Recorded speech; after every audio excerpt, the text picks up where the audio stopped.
Thank you, Mr. Floor Leader. As is custom, I am honored as Lieutenant Governor to have the courtesy extended to me to deliver brief welcoming remarks to this body. So I'm delighted to welcome all of you to the 239th session of the Senate. And I also want to tell you what a privilege it has been to work with each of you and our Governor, Andrew Cuomo. And I hope that as you walk into this magnificent room, that you never lose the sense of awe that you must have felt your first time coming here to represent the people of your district. Whether you've been here 39 or so years, like Senator Farley or Senator Laval, or just a matter of hours, like our newest members, Senator Akshar and Prasad. I want to make sure that you never lose that sense of honor and awe that you have in this room. And also, never forget what first drew you to public service. Whether it was some injustice in your district that you wanted to right, whether it was some challenge your community faced that you felt you came to need and fight for, or perhaps you simply had a desire to leave the world a better place. And I, for one, drew my inspiration from my parents who started life in a trailer outside Buffalo, New York, near the Bethlehem Steel Plant.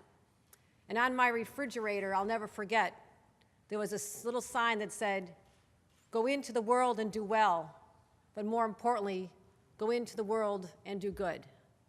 So perhaps we can all unite behind the maxim of doing good for the world and doing good for the people of this state.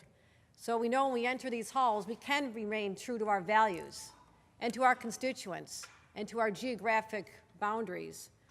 But ultimately, we do share a common bond, and as the governor frequently reminds us, we share a name, and that is New Yorkers.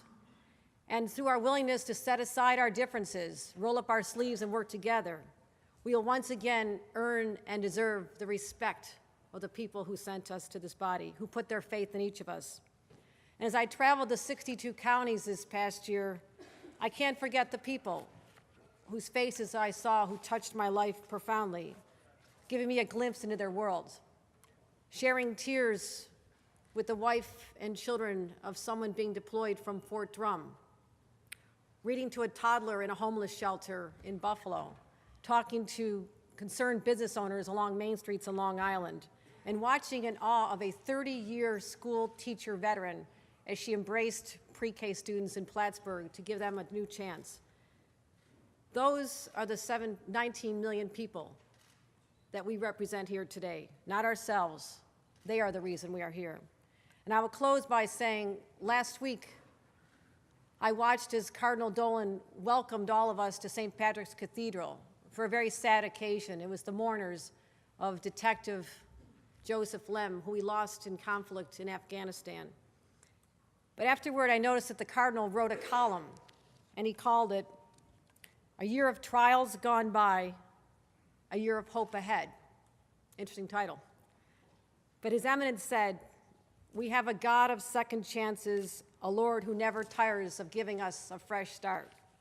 Well, that is why we stand here today. We're closing the door on 2015, optimistic about the promise of this new year, our fresh start. And while it may seem an eternity away on this cold day, let's look with anticipation to that day 6 months from now when we close this chapter, and we ask ourselves, did we make a positive difference in the lives of New Yorkers while we sat in this room? And I say, let the answer be a resounding yes, we did. Thank you for the privilege of addressing you today.